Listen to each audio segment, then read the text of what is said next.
ونستهديه ونؤمن به ونتوكل عليه ونعوذ بالله من شرور أنفسنا ومن سيئات أعمالنا من يهده الله فلا مضل له ومن يضلله فلا هادي له وأشهد أن لا إله إلا الله وأشهد أن محمدا عبده ورسوله أما بعد قال الله تعالى في محكم تنزيله العظيم أعوذ بالله من الشيطان الرجيم بسم الله الرحمن الرحيم واستعينوا بالصبر والصلاة وإنها لكبيرة إلا على الخاشعين. அன்பார்ந்தவர்களே, காலை முதல் 2 அமர்வுகளில் மிக முக்கியமான 2 தலைப்புகளில் பல்வேறு விஷயங்களை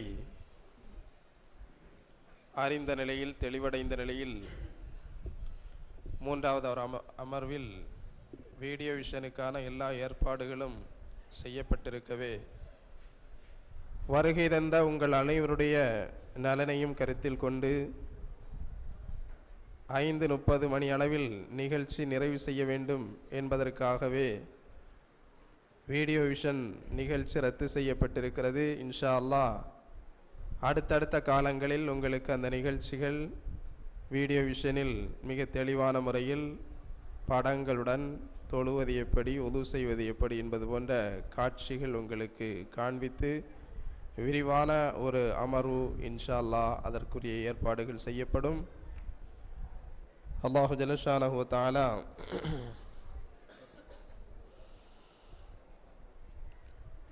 நம்முடைய நல்ல முயற்சிகளை அங்கீகரித்து நன்மையினுடைய ஏட்டில் பதிவு செய்தருள்வானாக. அன்பார்ந்தவர்களே, தொழுகை என்பது இஸ்லாத்தினுடைய 50 கடமையில் லா இலாஹ இல்லல்லாஹ் முஹம்மது ரசூலுல்லாஹ் என்று சொல்லி ஒருவர் இஸ்லாத்தின் திறவுகோலாக அனுமதிச்சீட்டான இந்த ஷஹாதாவை சொல்லிவிட்டு இஸ்லாத்திற்குள்ளே நுழைந்து விட்டால் அடுத்தபடியாக சொல்லப்பட்ட ஒரு கடமைதான் தொழுகை. இன்னும் சொல்லப்போனால் இருக்கிற கடமைகளில் எந்த கடமையுமே இஸ்லாத்தினுடைய அடையாளமாக நபிகள் நாயகம் ஸல்லல்லாஹு அலைஹி வஸல்லம் சொல்லவில்லை. அவைகள் எல்லா சமுதாயத்தினுடைய அங்கங்களுக்கும் கடமையும் அல்ல. கலிமாவை பொறுத்தவரையில் அதுதான் நுழைவுச்சீட்டு, அதுதான் அனுமதிச்சீட்டு. அது இல்லாமல் ஒருவர் முஸ்லிமாக இருக்க முடியாது. அந்த நுழைவுச்சீட்டை பெற்றதற்கு பிறகு வருகிற 4 கடமைகளுமே இஸ்லாத்தினுடைய அடையாளமாக நபிகள் நாயகம் ஸல்லல்லாஹு அலைஹி வஸல்லம் அவர்கள் சொல்லவில்லை. ஆனால் தொழுகையை மட்டும்தான் இஸ்லாத்தினுடைய அடையாளம். ஒருவரை முஸ்லிமா இல்லையா என்று வேறுபடுத்தி காட்டுவதற்கு ஒரே ஒரு அடையாளம் நபிகள் நாயகம் ஸல்லல்லாஹு அலைஹி வஸல்லம் அவர்கள் சொன்னார்கள் என்றால் அது தொழுகைதான். மன் தரக்க ஸலாத்த முத்தஅம்மிதன் ஃபகத் கஃபர். யார் ஒருவர் வேண்டுமென்றே தொழுகை விட்டார், அவர் என்னவாகிவிட்டார்? காஃபிராகிவிட்டார். ஆனால் நிறைய முஸ்லிம்கள் இன்றைக்கு இந்த உண்மையை கூட தெரியாமல் இருந்து கொண்டிருக்கிறார்கள், இந்த உண்மையை கூட விளங்காமல் இருந்து கொண்டிருக்கிறார்கள். இன்றைக்கு அதனால்தான் முஸ்லிம்களில் 100க்கு ஒரு 10% கூட பள்ளிவாசலில் காண முடியவில்லை. சஹாபாக்களுடைய காலங்களில் யாரும் தொழுகை விட்டதாக எந்த வரலாற்றையும் நம்மால் காண முடியவில்லை. ஜாஹிலிய காலத்திலிருந்து இஸ்லாத்திற்கு வருகை தந்த சஹாபாக்கள் கத் காமத்திஸ் ஸலா என்று சொல்லப்பட்டால் வரிசையில் எல்லோரும் வந்து நின்று கொள்வார்கள். இதைத்தான் அவர்களுடைய வாழ்க்கையில் நாம் முன்னுதாரணமாக முன்மாதிரியாக பெறுகிறோம். ஆனால் நம்முடைய வாழ்க்கையில் இஸ்லாமியர்களில் எத்தனை பேர் ஒரு தெருவில் அல்லது ஒரு முஹல்லாவில், ஒரு பகுதியில், ஒரு ஊரில் தொழுகிறார்கள் என்பதை கணக்கிட்டு பார்த்தால் ஆண்களில் எத்தனை சதவீதம் என்பதை நான் சொல்லித்தான் நீங்கள் தெரிய வேண்டும் என்பதில் எல்லோருக்கும் தெரிந்த விஷயம்தான். இதற்கு காரணம் என்ன? தொழுகையினுடைய முக்கியத்துவத்தை இந்த சமூகம் புரிந்து கொள்ளவில்லை என்பதுதான். தொழுகையினுடைய முக்கியத்துவத்தை தெரிந்திருக்கிறார்கள், உள்ளூர் அதை ஏற்றுக்கொள்ளவில்லை. தொழுகையினுடைய கட்டாயத்தை புரிந்திருக்கிறார்கள், ஆனால் அதை தெளிவாக உள்வாங்கிக் கொள்ளவில்லை என்பதுதான் யதார்த்தம்.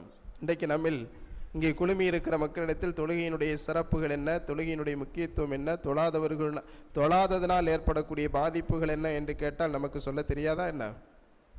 சொல்லுங்க பார்க்கலாம். தொழுகையினுடைய முக்கியத்துவங்கள் என்ன யாருக்கு தெரியும்? ஏதாவது ஒரு முக்கியத்துவத்தை சொல்லுங்க. கை வைத்துங்க, தெரிஞ்சவங்க கை வைத்துங்க. ஆளுக்கு ஒரு முக்கியத்துவம், தொழுகையினுடைய முக்கியத்துவத்தை பற்றி உங்களில் தெரிந்தவர்கள் ஒவ்வொருவரும் ஒவ்வொரு கருத்தை சொல்லலாம். சொல்லுங்க. என்ன நபிகள் நாயகம் ஸல்லல்லாஹு அலைஹி வஸல்லம் தொழுகையை விட்டா என்ன சொல்லி இருக்கிறாங்க? காஃபிர் என்று சொல்லி இருக்கிறார். வேற யாருக்கு தெரியும்? எப்படி பாவங்கள் மன்னிக்கப்படுதுன்னு சொன்னா ரசூல் ஸல்லல்லாஹு அலைஹி வஸல்லம் எப்படி சொல்லி இருக்கிறாங்க?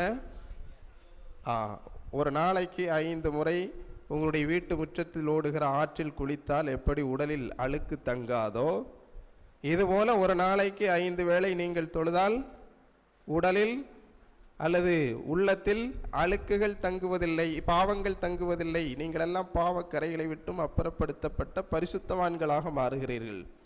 வேற என்ன சிறப்பு? சொல். மறுமையின் முதல் விசாரணை என்ன?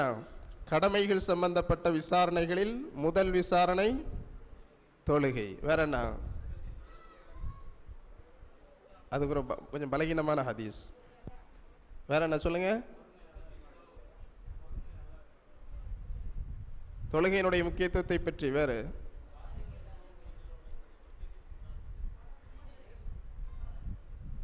இல்ல. ஹதீஸுகளில் சொல்லப்பட்ட, குர்ஆன்ல வலியுறுத்தப்பட்ட கடமைகள், அதே நேரத்தில் சிறப்புகள், அதுபோல செய்யாவிட்டால் உரிய தண்டனைகள்.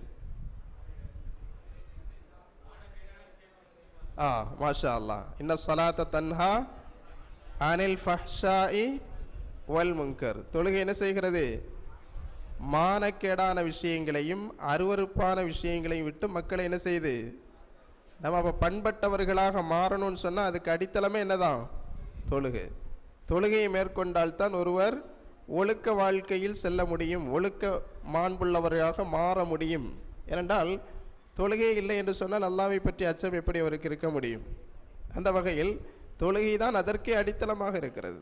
தொழுதால்தான் அவர் மானக்கேடான விஷயங்களை விட்டும் தன்னை தற்காத்துக் கொள்ள முடியும், அருவருக்கத்தக்க அசிங்கமான காரியங்களை விட்டும் தன் உள்ளத்தை பாதுகாத்துக் கொள்ள முடியும். ஏனென்றால் அடிக்கடி அல்லாஹ்வோடு ஒரு பேச்சுவார்த்தை நடத்துகிறார். லொஹர் தொழுது விட்டால் அசருக்கிடையே அவர் ஏதாவது பாவம் செய்ய அவருடைய மனம் தூண்டுகிற போது அடுத்த அசருடைய வேளையில் அல்லாஹ்வுக்கு முன்னால் நான் போய் நிற்க வேண்டி இருக்கிறது, எனவே நான் பாவம் செய்துவிட்டு எப்படி என்னுடைய ரஹ்மானுக்கு முன்னால் நிற்பது என்ற அந்த அச்ச உணர்வு அவரை அந்த பாவத்திலிருந்து விலக்குகிறது. வேற என்ன? வேற ஏதாவது சிறப்புகள் சொல்லுங்க. நிறைய சொல்லலாம், நீங்களே சொல்லலாம், உங்களுக்கு தெரிந்தவைகளே ஏராளம் இருக்கிறது. சொல்லுங்க.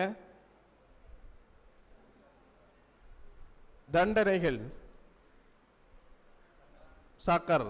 என்ன? சக்கர். அல்லாஹ் திருமறையில் கேட்கிறான், மா ஸலகக்கும் ஃபீ சக்கர். உங்களை சக்கர் எனும் இந்த படுகொலைக்கு, இந்த நரகத்திற்கு கொண்டு வந்தது எது? மலக்குகள் அப்படி எல்லா நரகவாசிகள்கிட்டையும் போய் நீங்க ஏன் இங்க வந்தீங்கன்னு சொல்லி கேட்கறது இல்லை.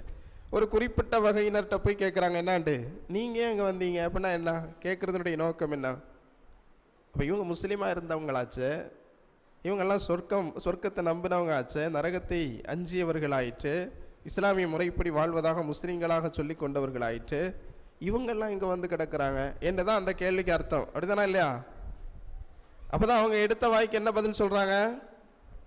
லம் நகு மினல் முஸல்லி. நாங்க என்ன செய்யல? தொழக்கூடியவர்களாக இருக்கல, அதனால தான் இந்த நரகத்துக்கு வந்துட்டோம் அப்படின்னு. வேற என்ன சொல்லுங்க? வேற உங்களுக்கு தெரிந்த கடமைகள், அதனுடைய கட்டாயம் என்ன? செய்ய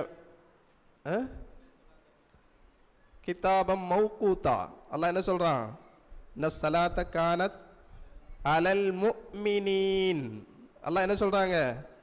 முஃமின்கள் மீது நேரம் குறிக்கப்பட்ட கடமை. அப்படின்னா என்ன அர்த்தம்? நீ முஃமினா இருந்தா நேரத்துக்கு வந்து தொழணும்னு அர்த்தம். முஃமின் இல்லைன்னா அவங்க மேல கடமை கிடையாது. அல்லாஹ் சொல்லக்கூடிய வார்த்தையிலும் அர்த்தம் இருக்கிறது. அலல் முஃமினீன், யார் மீதுள்ள கடமை இது? முஃமின்கள் மீதுள்ள கடமை. எப்படி என்றால், என்னிடம் ஈமான் இருப்பதை நான் நிரூபிக்க நினைத்தால் அந்த நேரத்திற்கு பள்ளிவாசலில், வீடுகளில் நின்று தொழ கடமைப்பட்டவர்கள் வீடுகளில் உரிய நேரத்தில் நின்று தொழுவதாக இருந்தால் ஈமான் இருக்கிறது என்று அர்த்தம். தொழவில்லை என்று சொன்னால் நான் தான் மூமின் இல்லை, எனக்கு கடமை இல்லை என்று சொல்லி விலகிக் கொள்ளுகிறார்கள் என்று அர்த்தம்.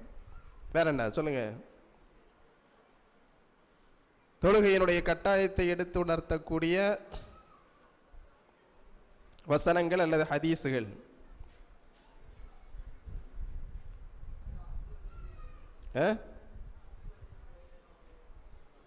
சத்தமா? முஃமினுக்கும் காஃபிருக்கும் மத்தியில் உள்ள வித்தியாசம், வேறுபாடு. முஃமினுக்கும் காஃபிருக்கும் மத்தியில் உள்ள ஒரு வேறுபாடு என்ன என்றால் தொழுகைதான். ஆக இது ஒரு அடையாளமாக சொல்லப்பட்டிருக்கிறது. இந்த தொழுகையை நம்முடைய உறவினர்களில் எத்தனையோ பேர் தொழாமல் இருந்து கொண்டிருக்கிறார்கள். அண்டையர்களில் எத்தனையோ பேர் தொழாமல் இருந்து கொண்டிருக்கிறார்கள். நம்முடைய நண்பர்களில் எத்தனையோ பேர் தொழாதவர்களாக இருந்து கொண்டிருக்கிறார்கள். என்றைக்கேனும் ஒரு நாள் நாம் நமக்கு அதுக்கு ஒரு கடமை சொல்ல வேண்டியது நம்முடைய ஒரு பணி என்பதாக உணர்ந்தவர்கள் எத்தனை பேருக்கு நாம் சொல்லி இருக்கிறோம்? சஹாபாக்களில் யாரும் தொழுகை விட்டதில்லையே, தாபியங்களில் யாரும் தொழுகை விட்டதில்லையே, தபா தாபியங்களில் யாரும் தொழுகை விட்டதில்லையே. தாபியங்களுடைய காலகட்டங்களில் ஒரு சஹாபி பார்த்து விட்டு சொல்லுகிறார், என்ன, நான் ரசூலுல்லாஹ்வுடைய காலத்தில் காணப்பட்ட தொழுகையை தவிர வேற எதையும் உங்களிடத்தில் விசேஷமாக காணவில்லை என்று. அப்படி என்றால் தாபியங்களுடைய காலத்தில் கூட ரசூலுல்லாஹ் காலத்தில் இருந்த அந்த தொழுகை அப்படியே பேணப்பட்டுச்சுன்னு அர்த்தம். யாரும் தொழுகை விட்டதாக சரித்திரம் இல்லை என்பதுதான் அர்த்தம். அதில் அவ்வளவு பேணுதலா நீங்க இருக்கிறீங்க என்று தாபிகளுக்கு ஒரு சஹாபி சர்டிபிகேட் கொடுக்கிறார். ஆனா இந்த காலத்தை எல்லாம் சஹாபாக்கள் பார்த்தாங்கன்னு சொன்னா என்ன சர்டிபிகேட் கொடுப்பாங்க? நம்முடைய காலத்து மக்களை, பள்ளிக்கு வரக்கூடியவர்களுடைய எண்ணிக்கை அல்லது வீடுகளில் தொழக்கூடிய தாய்மார்களுடைய எண்ணிக்கை கணக்கிட்டு பார்த்து சஹாபாக்களோ தாபியங்களோ சலஃபுகளில் யாரேனும் ஒரு சான்று கொடுப்பதாக இருந்தால் என்ன சான்று கொடுப்பார்கள்? அவ்வளவுக்குத்தான் விரல் விட்டு எண்ணக்கூடியவர்கள். ஏதோ காடு வாவா வீடு போவோ என்று சொல்லக்கூடிய பருவத்தில் இருப்பவர்கள் வந்து அடைகிற இடம் அவர்களுக்குத்தான் வீட்டில் புகலிடம் இல்லையே, எனவே அவர்களுக்கு புகலிடமாக கருதப்படுவதுதான் இந்த பள்ளிவாசல் என்று கருதித்தான் பலரும் நினைத்துக் கொண்டிருக்கிறார்கள். எனவே அது தவறான எண்ணம். அதை நாம் மாற்றி அமைக்க வேண்டும். தொழுகைக்கு தகுந்த முக்கியத்துவம் கொடுத்தாக வேண்டும். தொழுகையை பற்றி நாம் அடுத்தவர்களிடத்தில் சொல்வதற்கு சில கருத்துக்களை நாம் தெரிந்தாக வேண்டும். அல்லாஹ் தொழாதவர்களை நரக நெருப்பில் அதற்காக சக்கரனும் ஒரு பிரத்யேகமான நெருப்பை தயார் செய்து வைத்திருக்கிறான் என்றவர்களுக்கு நாம் சொல்ல வேண்டும். இஸ்லாத்தினுடைய 50 கடமைகளில் 2வது கடமையாக அது சொல்லப்பட்டிருக்கிறது என்பதை நாம் சொல்ல வேண்டும். எந்த கடமையுமே எல்லோருக்கும் கடமையாக்கப்பட்டதாக இல்லை. இந்த கடமை மட்டும்தான் எல்லோருக்கும் கடமையாக்கும். ஜக்காத் எல்லாருக்கும் கடமையா? இல்லை. ஜக்காத் எல்லாருக்கும் கடமை இல்லை. அது நோன்பு கடமை தான், ஆனா எல்லா நாளும் கடமையா? இல்லை. அதே போல ஹஜ் எல்லாருக்கும் கடமையா? இஸ்லாத்தினுடைய அடிப்படை தானே, எல்லா முஸ்லிம்களுக்கும் கடமை அல்ல. ஆனா எல்லா முஸ்லிம்களுக்கும் நாளொரு மேனையும் பொழுதொரு வண்ணமும் நிறைவேற்றப்படுகிற ஒரு கடமை ஒன்று இருக்கிறது என்று சொன்னால் அது இது மட்டும்தான், தொழுகைதான். தொழுகையைத்தான் இஸ்லாத்தினுடைய அடையாளமாக சொல்லி இருக்கிறார்கள். தாடியை அடையாளமாக சொல்லவில்லை, தொப்பியை அடையாளமாக சொல்லவில்லை, ஃபுல் ஹேண்ட் ஷர்ட்டை அடையாளமாக சொல்லவில்லை. அடையாளம், நீ ஒரு முஸ்லிம் என்பதை இனம் கண்டுகொள்வதற்கு அடையாளம் என்னவென்று சொன்னால் தொழுகைதான். இன்னும் பல அரபு நாடுகளில், வளைகுடா நாடுகளில் அங்குள்ள ஷேகுமார்கள் தொழுகை இபாதத்துள்ளவர்களுடைய வீட்டில் மட்டும்தான் திருமண உறவுகள் வைத்துக் கொள்ளுகிறார்கள். அதல்லாத வீடுகளில் வைப்பது கூடாது என்று சட்டம் சொல்லிக் கொண்டிருக்கிறார்கள், ஃபத்வா கொடுத்து கொண்டிருக்கிறார்கள். ஒரு வீட்டில் தொழுகை இபாதத் இல்லையா, அந்த வீட்டில் பொன்னெடுக்காதீர்கள், அந்த வீட்டில் வரன் பேசாதீர்கள், அந்த வீட்டை நீங்கள் புறக்கணியுங்கள், அங்கிருந்து யாரும் ஜனாசா அவர்களுடைய மையத்துகள் வருமானால் உங்களுடைய பொது மையவாடியில் அடக்குவதற்கு அனுமதிக்காதீர்கள் என்று சொல்லுகிறார்கள்.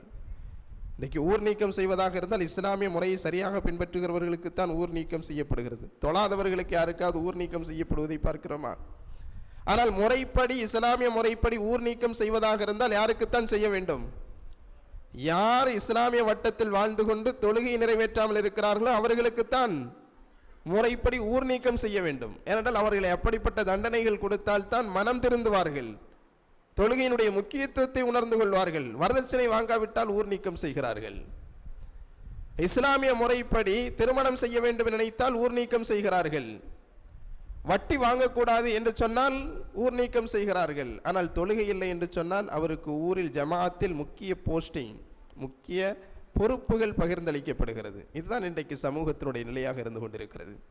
எனவே தொழுகையினுடைய முக்கியத்துவத்தை நாம் புரிந்து கொள்ள வேண்டும். நாம் புரிந்தது போலவே மற்றுள்ளவர்களுக்கும் புரிய செய்ய வேண்டும். அதே போல நம்முடைய தொழுகை தொழுகையாக இருக்க வேண்டும். அல்லாஹு தஆலா வெறுமனே தொழுகை என்று சொல்லவில்லை, வெற்றியாளர்களுடைய தொழுகை எப்படி இருக்க வேண்டும் என்பதை சொல்லுகிற போது எப்படி இருக்க வேண்டும் என்று சொல்லுகிறான்? பணிவோடு, உள்ளச்சத்தோடு, மன நிறைவோடு, மனமொன்றிய தொழுகையாக அந்த தொழுகை இருக்க வேண்டும் என்பதையும் சொல்லுகிறான். கத் அஃப்லஹல் முஃமினூன், முஃமின்கள் திண்ணமாக வெற்றி பெற்று விட்டார்கள். எத்தகைய முஃமின்கள் வெற்றி பெற்று விட்டார்கள்? அல்லதீன ஹும் ஃபீ ஸலாத்திஹிம் ஹாஷிஊன், யார் உள்ளச்சத்தோடு தொழுகிறார்களோ அவர்களுடைய தொழுகை, அத்தகைய தொழுகையாளிகள் தான் திண்ணமாக வெற்றி பெற்று விட்டார்கள். அப்படியானால் உள்ளச்சம் இல்லாமல் தொழுகிற தொழுகையும் இருக்கிறது, தொழாதவர்களும் இருக்கிறார்கள். அந்த தொழுகையாளிகளை பற்றியும் அல்லாஹ் குர்ஆனில் சொல்லுகிறான். நாம் எந்த வகை தொழுகையாளி என்பதை நாம் உணர வேண்டும். அல்லாஹ் இரு வகை தொழுகையாளிகளை பற்றி சொல்லுகிறான். ஒரு வகை தொழுகையாளிகளை பற்றி சொல்லுகிற போது கத் அஃப்லஹல் முஃமினூன் அல்லதீன ஹும் ஃபீ ஸலாத்திஹிம் ஹாஷிஊன், அவர்கள் தங்களுடைய உள்ளச்சத்தோடு தங்களுடைய தொழுகை அமைத்துக் கொள்வார்களே அத்தகைய முஃமின்கள் வெற்றி பெற்று விட்டார்கள். இன்னொரு வகை தொழுகையாளிகளை பற்றி சொல்லும்போது அல்லாஹ் என்ன சொல்லுகிறான்? ஃபவைலுல் லில் முஸல்லீன், தொழுகையாளிகளுக்கு நாசம்தான் என்று சொல்லுகிறான். ரெண்டுமே தொழுகையாளிகளை பற்றி தான் சொல்லப்பட்டிருக்கிறது, தொழாதவர்களை பற்றி சொல்லவில்லை. தொழாதவர்களை பற்றி தனியாக சொல்லப்பட்டிருக்கிறது. தொழாதவர்களுடைய பாதிப்புகள் என்ன, அவர்கள் தொழாததனால் அவர்களுக்கு ஏற்படக்கூடிய இம்மையின் இழப்புகள் என்ன, மறுமையின் இழப்புகள் என்ன என்று தனித்தனியாக குர்ஆனிலும் ஹதீஸிலும் ஏராளம் சொல்லப்பட்டாலும் கூட தொழுகையாளிகளை இரு பிரிவாக பிரித்து ஒரு கூட்டம் வெற்றியாளர்கள், திண்ணமாக வெற்றி பெற்று விட்டார்கள் என்று சான்று வழங்கப்பட்ட ஒரு கூட்டம் தொழுகையாளிகள், இன்னொரு கூட்டம் தொழுகையாளிகளோ சாபத்திற்குள்ளான தொழுகையாளிகள். இரண்டு பேருடைய குணமும் அல்லாஹ் சொல்லுகிறான். அவர்களுடைய தொழுகையில் உள்ளச்சம் இருக்கும். ஃபவைலுல் லில் முஸல்லீன் அல்லதீன ஹும் ஃபீ ஸலாத்திஹிம் சாஹூன், அல்லதீன ஹும் அன் ஸலாத்திஹிம் சாஹூன், தங்களுடைய தொழுகை விட்டும் அவர்கள் பராக்காக இருப்பார்கள், கவனக்குறைவாக இருப்பார்கள், அசட்டையாக இருப்பார்கள். ஒரு உள்ளம் ஒன்றிய தொழுகையாக, மனம் ஒன்றிய தொழுகையாக, உள்ளச்சத்தோடு கூடிய தொழுகையாக அவர்களுடைய தொழுகைகள் இருக்காது. ஏதோ வந்து போவார்கள். எல்லோரும் வருகிறார்கள், நானும் வருகிறேன். எல்லோரும் வரிசையில் நிற்கிறார்கள், நானும் நிற்கிறேன். எல்லோரும் குனிகிறார்கள், நானும் குனிகிறேன். எல்லோரும் சுஜூதுக்கு செல்லுகிறார்கள், நானும் சுஜூதுக்கு செல்லுகிறேன் என்ற அடிப்படையில் தான் அவர்களுடைய தொழுகை இருக்கும். ஒரு கவனம் இல்லாத ஒரு தொழுகை.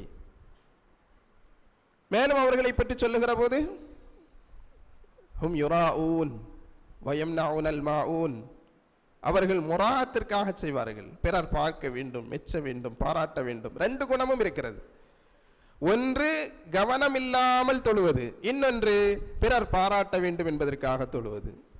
நம்மில் பலர் பிறர் பாராட்ட வேண்டும் என்ற எண்ணத்தில் தொழாவிட்டாலும் கூட ஒரு கவனக்குறைவான, ஒரு சாஹூனான ஒரு தொழுகை இருக்கத்தான் செய்கிறது. அப்படித்தானா இல்லையா? சாஹூன் என்று சொல்லப்படுகிற ஒரு நிலை இருக்கிறது, அதை மாற்ற வேண்டும். ஒரு தசாகுல் இருக்கக்கூடாது, பொடுபோக்குத்தனம் இருக்கக்கூடாது, கவனக்குறைவு தொழுகையில் இருக்கக்கூடாது. நபிகள் நாயகம் ஸல்லல்லாஹு அலைஹி வஸல்லம் அதனால்தான் தொழுகையில கவனக்குறைவு வரக்கூடிய என்னென்ன அம்சங்கள் இருக்கிறதோ எல்லாவற்றையும் விட்டு எச்சரிக்கை செய்திருக்கிறார்கள். உதாரணமா என்ன சொல்லுங்க பாப்போம். தொழுகையில கவனக்குறைவு ஏற்படுத்தக்கூடிய அம்சங்களாக சிலரை ரசூல் ஸல்லல்லாஹு அலைஹி வஸல்லம் தடுத்திருக்கிறார்கள். என்ன சொல்லுங்க?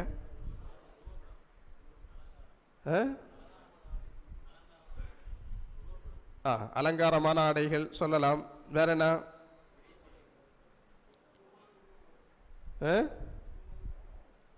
பூண்டு சாப்பிடுறது, வெங்காயம் சாப்பிடுறது. ஏன் ரசூல் ஸல்லல்லாஹு அலைஹி வஸல்லம் தடுத்திருக்கிறாங்க? இன்னல் மலாயிகா தத்தஅத்தா மிம்மா யத்தஅத்தா மின்ஹு பனு ஆதம், ஆதமுடைய மக்களுக்கு எது தொல்லை தருகிறதோ அது மலக்குகளுக்கும் தொல்லை தருகிறது. அப்ப நீங்க பூண்டு சாப்பிட்டால், பச்சையாக பூண்டு சாப்பிட்டால், பச்சையாக வெங்காயம் சாப்பிட்டா பள்ளிக்கு வராதீங்கன்னு தடுக்கிறாங்க. ஏன்? வந்தீங்கன்னா என்ன ஆகும்? அடுத்தவங்களுடைய தொழுகையும் அது பாதிக்கும், கவனத்தை மாற்றும். அவங்க கவன சிதைவில்லாமல் தொழ முடியாது. உங்களுடைய இந்த குணம், உங்களுடைய இந்த வாயிலிருந்து புறப்படுகிற வாடை பிறரை கவனச்சிதைவு ஏற்படுத்தி அவர்களுடைய தொழுகையில் உள்ளச்சம் இல்லாமல் ஆக்கிவிட வாய்ப்பு இருக்கிறது. இன்னைக்கு எத்தனை பேர் பூண்டு சாப்பிடாட்டாலும் பரவாயில்ல, பூண்டாவது மனமா இருக்கும். சிலருக்கு அது மனம், சிலருக்கு அது வாடை. சிலருக்கு பிடிக்கும், சிலருக்கு பிடிக்காது. வெங்காயமும் சிலருக்கு பிடிக்கும், சிலருக்கு பிடிக்காது. ஆனால் யாருக்குமே பிடிக்காத ஒரு வாடையோடு பள்ளிவாசலுக்கு வருகிறார்கள். அப்படித்தானே இல்லையா? எத்தனை பேரும் வருகிறார்கள். தாங்களும் தொழுகையாளிகள் என்று சொல்லிக் கொள்ளுகிறார்கள். ஆனால் அவர்களால் அந்த குணத்திலிருந்து விலகி கொள்ள முடியவில்லை. அது என்ன? சிகரெட் பிடிக்கிற பழக்கம், புகை பிடிக்கிற பழக்கம், என்ன பாக்கு போடுகிற பழக்கம். இதுவெல்லாம் துர்வாடையை தருகிற பழக்கங்கள். இந்த பழக்கங்களால் எத்தனை பேருடைய தொழுகை பாதிப்படைகிறது? எத்தனை பேர் இவனுக்கு பக்கத்தில் நான் வந்து மாட்டிக்கொண்டேனே என்று சங்கோஜப்படுகிறார்கள், சங்கடத்திற்குள்ளாகி இருக்கிறார்கள். தொழுகை முடிவது வரையிலும் அவனை பற்றி ஒரு வெறுப்புணர்ச்சி மனதில் ஓடிக்கொண்டே இருக்கிறது. ஒரு நிம்மதி இல்லாத ஒரு தொழுகைக்கு அது காரணமாகிக் கொண்டிருக்கிறது. எனவே தொழுகையாளிகள் யாராக இருந்தாலும் இந்த பழக்கம் உங்களிடத்தில் இருந்தால் இன்று முதல் ஒரு சபதம் எடுத்துக் கொள்ளுங்கள். இன்ஷா அல்லாஹ் இனிமேல் நான் எதையெல்லாமோ இறைவனுக்காக செய்கிறேன், 5 வக்து தொழ வேண்டும் என்று கூட நான் முடிவெடுத்திருக்கிறேன். ஏன் இறைவனுக்காக இந்த ஒன்றை, இந்த ஒரு குணத்தை, இந்த ஒரு பழக்கத்தை என்னால் விட முடியாதா? என்ன முடியும் என்று மனதில் நீங்கள் உறுதி எடுத்துக்கொண்டு இதை நீங்கள் புறக்கணிக்க நினைத்தால் மட்டும்தான், இன்று இப்போதே சபதம் எடுத்தால் மட்டும்தான் அந்த பழக்கத்திலிருந்து உங்களை நீங்கள் மீட்டுக் கொள்ள முடியும். இன்ஷா அல்லாஹ் செய்யலாமா? இன்ஷா அல்லாஹ் சொல்றதை பார்த்தா நிறைய பேர் அந்த பழக்கத்தில் இருக்கிறாங்கன்னு தெரியுது. ஆக அது மாதிரி வேற என்ன சொல்லி இருக்கிறாங்க நபிகள் நாயகம் ஸல்லல்லாஹு அலைஹி வஸல்லம்? கைகளை அசைப்பது, உடல்களை தேவையில்லாமல் அசைத்துக் கொள்வது கூட, தலையை சொறிவது கூட, இது மாதிரியான பழக்கங்கள் கூட தொழுகையில் கவனக்குறைவுக்கு காரணமாகிறது. வேற என்ன சொல்லி இருக்கிறாங்க? மனிதனுக்குரிய இயற்கை தேவைகள் இருக்கிறதா இல்லையா? இயற்கை தேவைகள், மலஜலம் கழிக்கிற இந்த தேவைகள் ஏற்பட்டு விட்டால் அவங்களுக்கு தொழுகையே கிடையாதுன்னு சொல்லிட்டாங்க ரசூலுல்லாஹ். லா ஸலாத லிமன் யுதாஃபிஉல் அக்பஸான். மலஜல நிர்பந்தம் ஏற்பட்டிருக்கிற ஒரு மனிதனுக்கு தொழுகையே கிடையாதுன்ட்டாங்க ரசூலுல்லாஹ். இகாமத் சொல்லப்பட்டாலும் பரவாயில்லை, நீ என்ன செய்யாத, வந்து வரிசையில நிக்காத. ஏன் நிக்க கூடாதுன்னு சொன்னாங்க? உன்னுடைய உள்ளத்தில் அச்சத்தை அது போக்கி ஒரு நிம்மதியான தொழுகையாக அந்த தொழுகை அமையாது. ஏன்னா ஒரு முஃமினுடைய தொழுகை எப்படி இருக்கணும்? அல்லதீனஹும் ஃபீ ஸலாத்திஹிம் காஷிஊன், உள்ளச்சத்தோடு நின்று தொழுவார்கள். அதனால் தான் அவர்கள் வெற்றி அடைந்திருக்கிறார்கள். அப்ப அது உள்ளச்சத்தை பாதிக்கும். மலஜல நிர்பந்தம் ஏற்படுகிற போது தொழுகைக்கு வர வேண்டும் என்று நீங்கள் முனைந்தால் அது உங்களுடைய உள்ளச்சத்தை பாதித்துவிடும். வேற எந்த நிலையை நபிகள் நாயகம் ஸல்லல்லாஹு அலைஹி வஸல்லம் சொல்லி இருக்கிறாங்க? பசி, நல்ல பசி இருக்கு, உணவு மட்டும் காத்திருக்கிறது அல்ல, பசி இருக்கிறது, கண்டிப்பாக சாப்பிட வேண்டும் என்றே தோன்றுகிறது. மனமாக நல்ல சூடாக சாப்பாடும் நம்முடைய எதிரில் இருக்கிறது. இகாமத்தும் சொல்லப்பட்டு விட்டது. நான் இகாமத்துக்கு முக்கியத்துவம் கொடுத்து தொழுகையின் வரிசையில் போய் நிற்பதா அல்லது சாப்பிடுவதா என்று கேட்டால் எதற்கு முக்கியத்துவம் தர வேண்டும்? அல் ஆஷா கபல் அல் ஐஷா, சாப்பாட்டுக்கு தான் முதல்ல முக்கியத்துவம் கொடுக்கணும். ஏன் அப்படி? இந்த சாப்பாடை விட்டுட்டு இவ்வளவு பசியில நான் போய் வரிசையில் நின்னா என்னால என்ன செய்ய முடியாது? உள்ளச்சத்தோட நின்று தொழ முடியாது. அப்ப உள்ளச்சத்தை பாதிக்கக்கூடிய காரியங்களில் இது ஒன்று. என்னுடைய தொழுகையின் உள்ளச்சத்தை பாதிக்கக்கூடிய காரியம் இதுவென்றால் இது கூடாது. முதலில் அதை அந்த அம்சத்தை அகற்றிவிட்டு, அந்த குணத்தை அகற்றிவிட்டு, அந்த நிலையை அகற்றிவிட்டு பிறகு தொழுகையில் கலந்து கொள்ளும். அதனால் இகாமத் சொல்லப்பட்டு ஜமாத்தினுடைய 2-3 ரக்காத்துகள் விடுபட்டால் கூட பரவாயில்லை, ஜமாத்தே கிடைக்காமல் போனால் கூட பரவாயில்லை, நீ அப்படி வந்து தொழ வேண்டும் என்கிற கட்டாயம் கிடையாது. அப்படி தொழுது என்ன பிரயோஜனம்? பசி, உணவு உணவு உணவு உணவு என்றே எண்ணங்கள் அலைமோதி கொண்டிருக்கிற அந்த நேரத்தில் இஹ்லாஸோடு ஃபாத்திஹா சூரா ஓத முடியுமா? இஹ்லாஸோடு திக்ர்கள் செய்ய முடியுமா? இதனால் தான் நபிகள் நாயகம் ஸல்லல்லாஹு அலைஹி வஸல்லம் என்ன சொல்லி இருக்கிறார்கள்? அந்த நேரத்தில் நீ என்ன செய்யாத, தொழுகைக்கு வர வேண்டாம். வேற என்ன சொல்லி இருக்கிறாங்க நபிகள் நாயகம் ஸல்லல்லாஹு அலைஹி வஸல்லம்? இதே மாதிரி ரசூலுல்லாஹ்வுடைய காலத்திலே பார்த்தோம்னு சொன்னா பெண்கள் பள்ளிக்கு வந்திருப்பாங்க. அந்த நேரத்தில் குழந்தைகள் அழுதாச்சுன்னு சொன்னா ரசூலுல்லாஹ் என்ன பண்ணுவாங்க? அவசர அவசரமா தொழுவாங்க. ஏன் அவசர அவசரமா தொழுகிறாங்க? அந்த தாயினுடைய உள்ளத்தில் குழந்தையை பற்றிய உணர்வு அவருடைய தொழுகையை பாதிக்கும் என்பதனால் தான் நபிகள் நாயகம் ஸல்லல்லாஹு அலைஹி வஸல்லம் என்ன பண்ணியிருக்கிறாங்க? அவசர அவசரமாக தொழுதிருக்கிறார்கள். அதுபோல தொழுகையில் ஈடுபட்டு கொண்டிருக்கிறோம். அந்த நேரத்தில் பாம்போ தேளோ நமக்கு முன்னால் அப்படி நகர்ந்து ஊர்ந்து செல்லுகிறது. இந்த நேரத்தில் என்ன பண்றது? தொழுகையை விட்டுட்டு ஓடி போய் என்ன செய்யணும்? விஷ ஜந்துக்களாக இருக்கிற, உயிருக்கு பாதிப்பை ஏற்படுத்துகிற பாம்பாகினும் சரி அல்லது தேளாகினும் சரி அதை கொன்றுவிட்டு பிறகு என்ன செய்ய வேண்டும்? தொழுகையில் பங்கெடுக்க வேண்டும். அது கூட 2 ரக்காத்து முடிஞ்சிருச்சு. 2 ரக்காத்து நீங்க தொழுதுட்டீங்க. அப்போ ஒரு பாம்பு பார்க்குறீங்க, வீட்டுக்குள்ள ஒரு பாம்பு வந்திருக்கு. இது நம்ம குழந்தையோ அல்லது கவனக்குறைவாக இருக்கிற அந்த வீட்டினுடைய அங்கத்தினர்கள் யாரையாவது அதை சீண்ட வாய்ப்பு இருக்கிறது, அதனால் உயிருக்கு பாதிப்பு ஏற்பட வாய்ப்பு இருக்கிறது என்று நமக்கு தெரிந்தால் உடனே என்ன பண்ணணும்? தொழுகை அந்த இடத்துல நிப்பாட்டிடணும். 2 ரக்காத்தோட நிப்பாட்டிட்டு ஓடி போயிடணும். அது சலாம் கொடுக்குற வரைக்கும் வெயிட் பண்ணிட்டு இருக்கக்கூடாது, அதுக்குள்ள அது வந்த வேலையை முடிச்சுட்டு போயிடும். அதனால இடையில் தொழுகையை நிறுத்திவிட்டு ஓடி போய் அந்த பாம்பை அடித்து கொள்வது அல்லது தேளை அடித்து கொன்றுவிட்டு பிறகு தொழுகை எப்படி முதல்ல இருந்து தொடர வேண்டுமா? இல்லை, விட்ட ரக்காயத்தில் விட்ட இடத்திலிருந்தே தொழுகையை தொடரலாம். அதுக்கு பேர் பினா என்று சொல்வார்கள். தொழுகையை விட்ட இடத்திலிருந்து தொடர்ந்து கொள்ளலாம். நான் இரண்டாவது ரக்காயத்தில் ருக்குயில் இருக்கிற போது தேளை பார்த்தேன், ஓடி போய் கொன்று விட்டேன் என்று சொன்னால் நேரே திரும்ப வருகிற போது ருக்குவிலேயே நாம் தொழுகை தொடரலாம், ருக்குவிலிருந்து தொழுகையை தொடர்ந்து கொள்ளலாம். இது எதற்காக? இதே போல நாம் தொழுது கொண்டிருக்கிற போது நம்முடைய குழந்தைகள் ஏதோ வில்லங்கமான ஒரு விளையாட்டில் ஈடுபட்டு கொண்டிருக்கிறது, சுவிட்ச் போர்டில் விளையாடி கொண்டிருக்கிறது, அது ஒரு ஆபத்தான கட்டத்தில் இருக்கிறது என்பதை பார்க்கிறோம். தொழுகையில் அல்லவா இருக்கிறோம் என்று சொல்லி தொழுது கொண்டிருந்தால் என்ன ஆகும்? தொழுகையில் சரியான ஈடுபாடும் இருக்க முடியாது, தொழுகையிலும் உள்ளச்சம் இருக்க முடியாது, குழந்தைக்கு ஆபத்தும் நேரிட வாய்ப்பு இருக்கிறது. எனவே அந்த இடத்திலும் கூட இது ஒரு ஆதாரம். மனிதனுடைய உயிருக்கு ஆபத்து ஏற்படக்கூடிய நிலை என்று சொன்னால் அது எந்த கட்டமானாலும் சரி, தொழுகையை நிறுத்திவிட்டு அந்த இடத்தில் தொழுகையை துண்டித்து விட்டு கட்டாக்கிவிட்டு அந்த ஆபத்தான நிலைகளை அகற்றிவிட்டு மீண்டும் என்ன செய்வது? தொழுகையை தொடருவது. இது எதற்காக ரசூலுல்லாஹ் அப்படி சொல்ல வேண்டும்? எதற்காக அப்படி சொன்னார்கள்? உள்ளச்சத்தை பேண வேண்டும் என்பதற்காக. தொழுகையில் இருக்கிற உள்ளச்சத்தை என்ன செய்து விடக்கூடாது? பாதித்து விடக்கூடாது என்பதற்காகத்தான் நபிகள் நாயகம் ஸல்லல்லாஹு அலைஹி வஸல்லம் இப்படி ஒரு வழிகாட்டுதலை நமக்கு சொல்லி தந்திருக்கிறார்கள். ஆக இது மாதிரி பல்வேறு விஷயங்களை நாம் இறை தூதர் உள்ளச்சத்தை பாதிக்கக்கூடிய காரியங்களாக இருந்தால் அதை அகற்றுவதற்குரிய வழிகளாக நமக்கு சொல்லி தந்திருக்கிறார்கள். ஆக அது மட்டுமல்ல அன்புக்குரியவர்களே, உள்ளச்சத்தை பேணிக் கொள்வதற்குரிய வழி என்ன என்பதை திருமறையும் நமக்கு சொல்லித் தருகிறது. உள்ளச்சத்தை பேணுவது, இதெல்லாம் உள்ளச்சத்தை பாதிக்கக்கூடிய அம்சங்களாக இன்னும் ஏராளம் இருக்கிறது. தொழுகைக்கு ஓடி வருவதை ரசூல் ஸல்லல்லாஹு அலைஹி வஸல்லம் தடுத்திருக்கிறாங்க. ஏன்னா ஓடி வந்தா ஒருத்தருடைய மனசுல ஒரு சமாதானம் இருக்குமா? இருக்காது.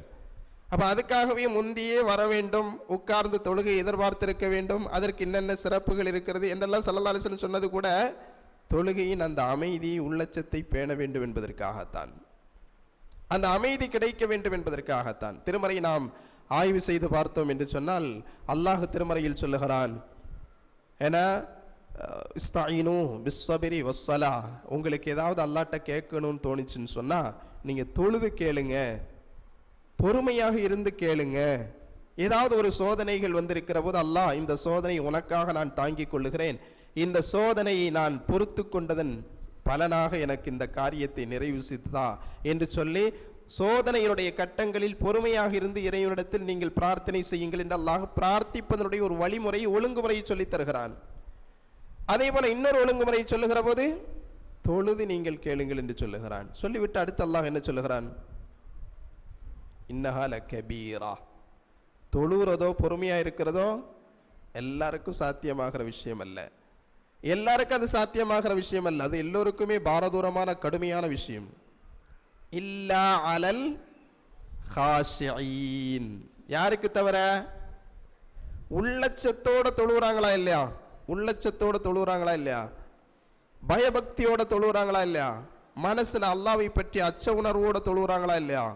அவங்களுக்கு மட்டும்தான் தொழுகை அல்லது பொறுமை என்பதெல்லாம் இலகுவான காரியம். வேற ஏதோ எல்லாரும் போறாங்க நானும் போறேன் என்று தொலை வரக்கூடிய ஒருத்தன் லொஹருடைய வக்துக்கு வேணா ஆர்வமா வரலாம், ஆனா அசருடைய வக்துக்கு அவனுக்கு மனசு சீக்கிரத்தில் இடம் கொடுக்காது. லொஹருடைய ஒரு வக்தில் ஒருவர் உள்ளச்சத்தோடு தொழுதால் அவரால் அசருடைய தொழுகைக்கு வராமல் இருக்க முடியாது என்பதுதான் இந்த வசனத்தினுடைய கருத்து. அசருடைய ஒரு வக்தை உள்ளச்சத்தோடு பயபக்தியோடு ஒருவர் தொழுதால் அவரால் மக்ரிபினுடைய தொழுகையில் வராமல் இருக்க முடியாது. அதைத்தான் அல்லாஹ் சொல்லுகிறான். உனக்கு உள்ளச்சம் இருந்தால் இந்த தொழுகை என்பது உனக்கு கஷ்டமே அல்ல. ஹய்யா அலஸ் ஸலா என்று அழைத்தால் நீ ஓடோடி வந்து விடுவாய். என்றால் அந்த தொழுகையினுடைய ரசனையை நீ புரிந்திருக்கிறாய், தொழுகை தருகிற மன அமைதியை நீ உணர்ந்திருக்கிறாய், தொழுகை தருகிற வாழ்க்கையின் தீர்வுகளை நீ புரிந்திருக்கிறாய். அதனால் உனக்கு தொழுகை பற்றிய அழைப்புகள் வருகிற போதெல்லாம் நீ அதை இலகுவாக எடுத்துக்கொண்டு அதில் தான் மன நிம்மதி இருக்கிறது என்று ஓடோடி வருவாய் என்ற ரசூல் ஸல்லல்லாஹு அலைஹி வஸல்லம் என்ன சொல்லி இருக்கிறாங்க? அரிஹனா பிஹா யா பிலால், இகாமத் சொல்லி மனசுக்கு நிம்மதி கொடுங்க பிலாலே, இகாமத் சொல்லுங்கன்னு சொல்றது கூட ரசூலுல்லாஹ் எப்படி சொல்லுவாங்க? அரிஹனா பிஸ்ஸலா யா பிலால், இகாமத்து சொல்லுங்க என்பதை தொழுகையை கொண்டு எங்களுக்கு நமக்கு ஒரு நிம்மதியை தாருங்கள் என்று சொல்லி கேட்பார்கள். அப்ப அந்த நிம்மதி எங்கும் கிடைக்காத நிம்மதி என்ற பொறுமையை கொண்டு நீங்கள் உதவி தேடுங்கள் என்று அல்லாஹ் சொல்லும் போது, பொறுமை என்பது அறிவு ரீதியான ஒரு ஆதாரமாக பொறுமைக்குரிய வழியாக இருந்தாலும், இறை உதவிகள் கிடைப்பதற்குரிய ஒரு காரணமாக இருந்தாலும், ஆன்மீக ரீதியான வழி தொழுகை. அந்த தொழுகை கூட உள்ளச்சத்தோடு அமைகிற போதுதான் இறை உதவிகள் கிடைக்கிறது, மன நிம்மதி கிடைக்கிறது. எங்கும் கிடைக்காத ஒரு மன நிறைவு உண்மையான உள்ளச்சத்தோடு தொழக்கூடியவர்களுக்கு தொழுகையில் தான் இருக்கிறது. தொழுகை அப்போ ஒரு முஸ்லிமுக்கு என்னவல்ல, பாரம் அல்ல. ஒரு முஸ்லிமை பொறுத்தவரையில் இஹ்லாஸோடு பயபக்தியோடு தொழுதால் அவனுக்கு அந்த தொழுகை தான் வாழ்க்கையின் மிகப்பெரிய வரமாக நிம்மதியாக அமைகிறது. அந்த உள்ளச்சத்தை ஒரு முஸ்லிம் பேணிக் கொள்வதற்குரிய வழி என்ன என்பதை அடுத்து அல்லாஹ் சொல்லுகிற போது, நான் தொழுகையில் உள்ளச்சத்தோடு நிற்க வேண்டும், என்ன செய்தால் எனக்கு உள்ளச்சம் கிடைக்கும் என்றால் அடுத்து அல்லாஹ் சொல்லுகிறான், அல்லதீன யظنون அன்னஹும் முலாகு ரப்பிஹிம் வ அன்னஹும் இலைஹி ராஜிஊன். அல்லதீன யظنون, அவர்கள் எப்போதும் சிந்தித்துக் கொண்டே இருப்பார்கள். என்ன சிந்தித்துக் கொண்டிருப்பார்கள்? அன்னஹும் முலாகு ரப்பிஹிம், என்ன இருந்தாலும் நாம் ஒரு நாள் யாரை சந்திக்க இருக்கிறோம்? அல்லாஹ்வை சந்திக்க போறோம். இப்ப அவங்களுடைய உள்ளச்சத்துக்கு எது காரணமாக இருக்கிறது? இப்ப நாம அல்லாஹ்வுடைய வீட்டில் வந்து சந்திச்சுக்கிட்டு போறோம். அல்லாஹ்வோடு அடிக்கடி நாம தொடர்பு ஏற்படுத்திக் கொள்ளக்கூடிய ஒரு நேரம் எது? அக்ரபு மா யகூனுல் அப்து மிர் ரப்பிஹி ஃபஹுவ சாஜித். ஒரு மனுஷன் அல்லாஹ்வோட ரொம்ப நெருக்கமாகிற ஒரு நிலை எது? சஜிதாவுடைய நிலை. சஜிதாவுடைய நிலை எதுல இருக்கு? தொழுகையில் இருக்கு. அப்ப அல்லாஹ்வோட நெருங்கக்கூடிய அந்த நேரத்தில் அவன் நினைக்கக்கூடிய நினைப்புகள் என்னவா இருக்கும்? இப்ப நான் அவனோட நெருங்கி இருக்கிறேன், இப்ப நான் அல்லாஹ்வோட பேசிட்டு இருக்கிறேன், இப்ப அல்லாஹ்வை நான் வணங்கிட்டு இருக்கிறேன், இப்ப நான் அல்லாஹ்வை ருக்கு செய்றேன், என்னைக்கா ஒரு நாள் அல்லாஹ்வை நேர்ல போய் சந்திக்கணும், எனக்கு அல்லாஹ்வை நான் பார்க்க இருக்கிறேன். இந்த எண்ணம் அவனுடைய உள்ளங்களில் ஓடிக்கொண்டே இருக்கும் என்று அல்லாஹ் திருமறையில் சொல்லுகிறான். அல்லதீன யظنون அன்னஹும் முலாகு ரப்பிஹிம், தங்களுடைய இரட்சகனை சந்திக்க போகிறோம் என்ற எண்ணம் அவர்களுடைய உள்ளங்களில் இருந்து கொண்டிருக்கும். யாருடைய உள்ளங்களில்? யாருடைய உள்ளங்களில்?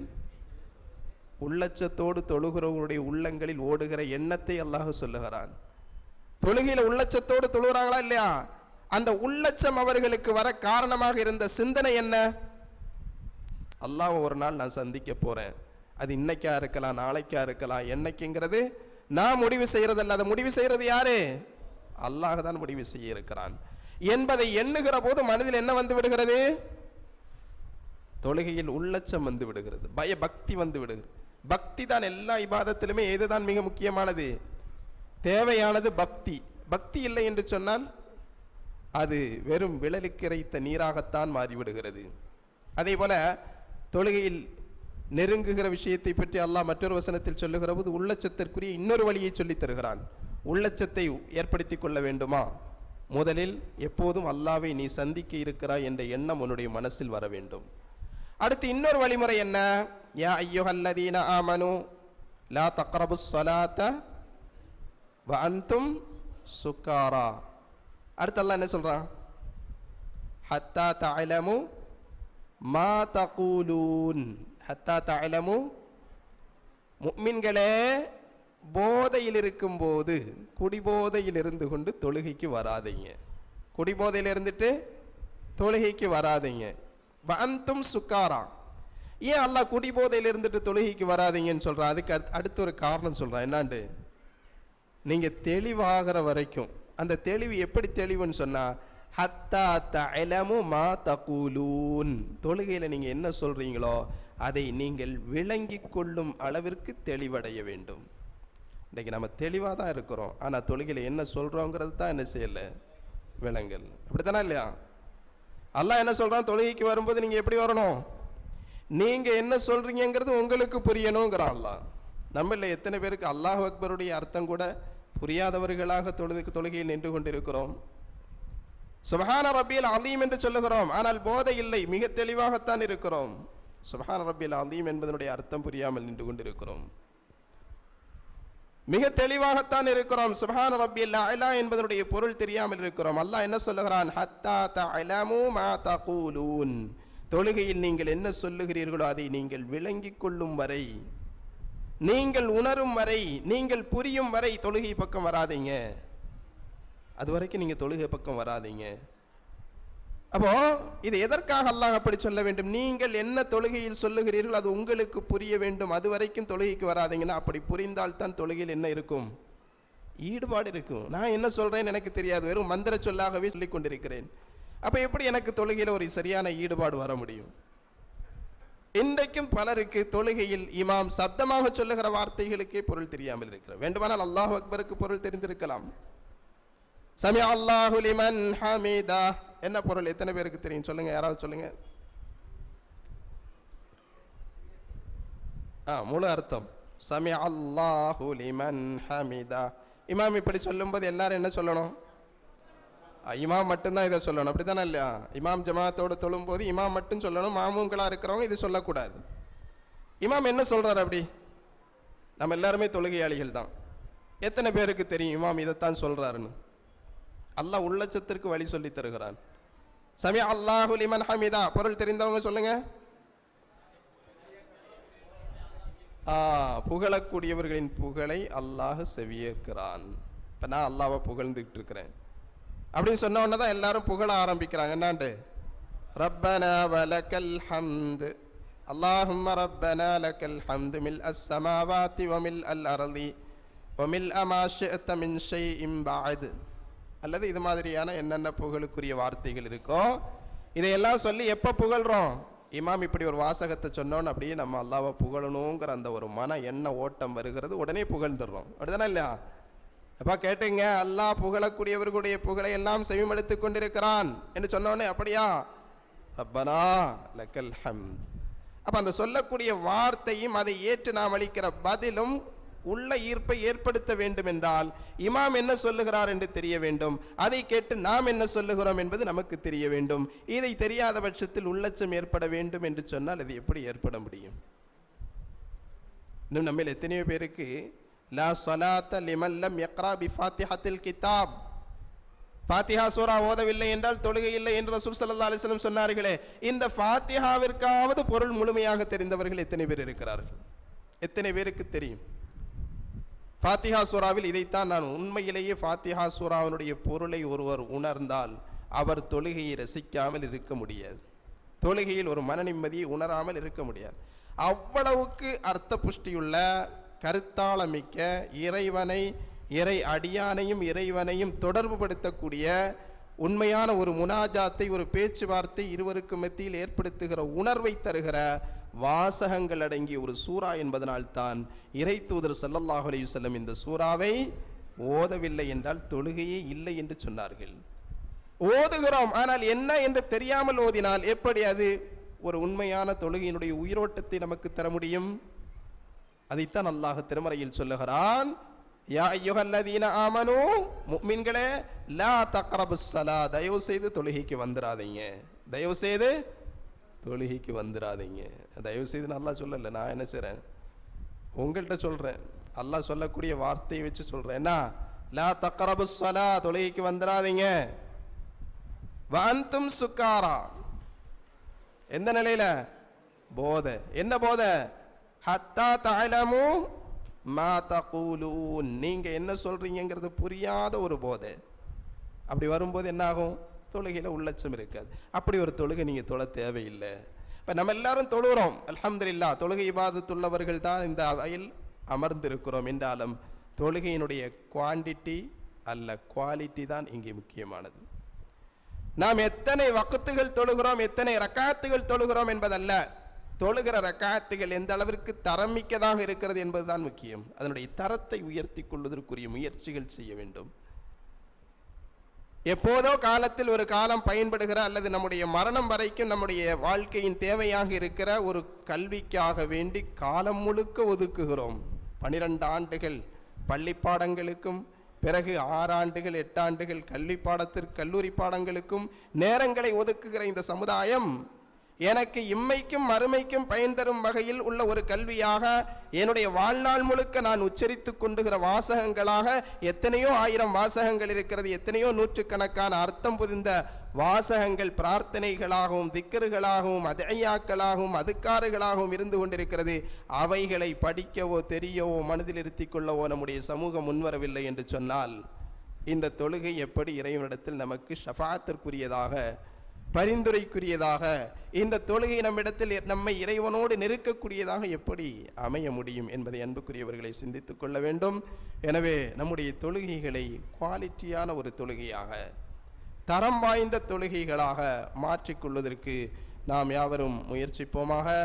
நாம் ஏற்கனவே குறிப்பிட்ட நம்முடைய நேரம் அதனுடைய இறுதி கட்டத்தை எட்டியிருக்கிறது. இன்ஷா அல்லாஹ் இது போன்ற அமர்வுகள் மாஷா அல்லாஹ் இந்த கன்னியாகுமரி முஹல்லாவை சார்ந்தவர்கள் பல முறை பெரும் கூட்டத்தை கூட்டி நிகழ்ச்சிகளை நடத்திய ஒரு சாதனை இந்த குமரி மாவட்டத்தில் கன்னியாகுமரி மக்களுக்குத்தான் சொல்ல வேண்டும். ஏனென்றால் இதவர்கள் இறைவனுக்காக இறை திருப்தி பெற வேண்டும் என்பதற்காக இந்த நல்ல முயற்சி மேற்கொண்டிருப்பது எல்லோருக்கும் ஒரு சிறந்த பாடமாக, முன்மாதிரியாக திகழ்கிறது. எனவே இது போன்ற நிகழ்ச்சிகள், ஆக்கப்பூர்வமான நிகழ்ச்சிகள், மக்களுடைய உணர்வுகளை தட்டி எழுப்புகிற நிகழ்ச்சிகள் எல்லா பகுதிகளிலும் நடத்தப்பட வேண்டியது காலத்தின் கட்டாயமாக இருந்து கொண்டிருக்கிறது. இஸ்லாமிய விழிப்புணர்வு இல்லாதவர்களாக இஸ்லாமியர்கள் மாறிக்கொண்டிருக்கிற நிலைமைகள், இது ஒரு ஆங்கிள், இது ஒரு கண்ணோட்டத்தில் இந்த நிகழ்ச்சி நடத்தப்பட்டால் வேறொரு கண்ணோட்டத்தில் வேறொரு பகுதியில் நிகழ்ச்சிகள் நடத்தப்பட வேண்டும். சமூக கொடுமைகள், இன்றைய சமூகத்தினுடைய அவலங்கள், நம்முடைய முஸ்லிம் சமூகத்தினுடைய அவலங்களை எடுத்துணர்த்தக்கூடிய நிகழ்ச்சிகள் வேறொரு பகுதியில் ஏனென்றால் இன்றைக்கு பார்த்தீர்கள் என்றால் இஸ்லாமிய சமூகத்தில் எத்தனையோ இளம் பெண்கள் இஸ்லாத்தை கூட நான் பறிகொடுக்க தயாராக இருக்கிறேன், தாயையும் தந்தையும் நான் உதறித்தள்ள தயாராக இருக்கிறேன் என்கிற நிலைமைக்கு போகிறார்கள் என்றால் அவர்கள் அதற்கு காரணம் அல்ல. எதிரிகள் விரிக்கிற வலைகள் பலமாக இருக்கிறது. அந்த வலைகளை கிழிப்பதற்கு இந்த சமுதாயம் பலகீனமற்றதாக இருக்கிறது என்பதுதான் காரணம். அதை பலப்படுத்த வேண்டியது எது? இஸ்லாமிய கருத்துக்கள் தான், இஸ்லாமிய வழிகாட்டுதல்கள், இஸ்லாம் போதிக்கிற போதனைகள். இவைகள் முறையாக முஸ்லிம் சமூகத்தினுடைய உள்ளங்களில் உரமாக தரப்படுமானால், உரமிட்டதாக மாறுமானால், அவர்களுடைய உள்ளங்கள் இஸ்லாமிய மறுமலர்ச்சி பெற்றதாக மாறும்போது குடும்பங்களில் இது மாதிரியான அவலங்களோ கேவலங்களோ சமூக சீர்கேடுகளோ ஏற்பட வாய்ப்புகள் இல்லை என்பதுதான் யதார்த்தம். எனவே அது சம்பந்தமான பொதுக்கூட்டங்கள் போட்டு மக்களுக்கு மத்தியில் விழிப்புணர்வை ஏற்படுத்த வேண்டும். சமூக கொடுமைகளுக்கு எதிராக பொதுக்கூட்டங்களிட்டு மக்களுக்கு மத்தியில் விழிப்புணர்வை ஏற்படுத்த வேண்டும். முஸ்லிம்களாக இருந்தால் இஸ்லாத்தை மக்களிடத்தில் நாம் சொல்ல வேண்டியதில்லை. நம்மை பார்த்து இஸ்லாமியர்களாக பலரும் மாற தயாராக இருக்கிறார்கள். ரசூல் ஸல்லல்லாஹு அலைஹி வஸல்லம் மைக்கை பிடித்து அல்லது பொது இடங்களில் நின்று கொண்டு பிரச்சாரம் செய்ததெல்லாம் குறைவுதான். ஆனால் மக்கள் இஸ்லாத்திற்கு வர பெரும் காரணமாக இருந்தது பிரச்சாரங்கள் என்பதை விட நபிகள் நாயகம் ஸல்லல்லாஹு அலைஹி வஸல்லம் அவருடைய காலங்களிலும் சஹாபாக்களுடைய காலங்களிலும் அவருடைய நடைமுறை தான் காரணமாக இருக்கிறது. எங்கெல்லாம் நம்முடைய தனித்துவத்தை காட்ட நாம் வாய்ப்புகளை பெறுகிறோமோ அங்கெல்லாம் அதற்குரிய வாய்ப்புகளை நல்ல முறையில் பயன்படுத்தி கொண்டு மக்களுக்கு மத்தியில் ஒரு முஸ்லிம் என்றால் யார் என்பதை காண்பிப்பதற்கு முயற்சி செய்யுங்கள். எதிரிகள் நம்மை பற்றி தவறாக சித்தரிப்பதற்கு 1000 முயற்சிகள் செய்கிற போது நான் யார் என்பதை இஸ்லாமிய கண்ணோட்டத்தில் சமூகத்தில் காண்பிப்பதற்கு நாம் ஏன் ஒரு நல்ல முயற்சி மேற்கொள்ளக்கூடாது? அதற்குரிய விழிப்புணர்வை இந்த சமூகத்தில் நாம் ஏன் ஏற்படுத்தக்கூடாது? எனவே வல்ல அல்லாஹு ஜல்ல ஷானஹு வ தஆலா இது போன்ற முயற்சிகள் மேற்கொள்ளக்கூடிய நன்மக்களுக்கு நல்லருளை அல்லாஹ் வழங்குவானாக. அவர்களுடைய வாழ்வில் பரக்கத்தை அல்லாஹ் ஏற்படுத்துவானாக. இங்கே காலை முதல் இது நேரம் வரையிலும் பொறுமை காத்து தங்களுடைய அலுவல்களை எல்லாம் ஒதுக்கி வைத்துவிட்டு எல்லா சிரமங்களையும் பொருட்படுத்தாமல் இறைவனுக்காக ஏற்றுக்கொண்டு இந்த நிகழ்ச்சியில் பங்கு பெற்று பல கருத்துக்களை கேட்டு மனதில் இருத்திக் கொண்டு வாழ்க்கையில் ஒரு நல்ல மாற்றங்களை ஏற்படுத்துவோம் என்ற சபதம் எடுத்துக் கொண்டிருக்கக்கூடிய நல்லுள்ளங்களுக்கும் இந்த நல்ல நேரத்தில் நன்றியை தெரிவித்துக் கொண்டு என்னுடைய உரைக்கு திரையிடுகிறேன். ரப்பனா ஆத்தினா ஃபித் துன்யா ஹஸனா ஃபில் ஆখিরাতি ஹஸனத்தும் வகினா அஸாபன்னார். அடுத்ததாக நம்முடைய மாநில பொருளாளர் நூர் முகமது அவர்கள் சில கருத்துக்களை உங்களுக்கு மத்தியில் சொல்ல விரும்ப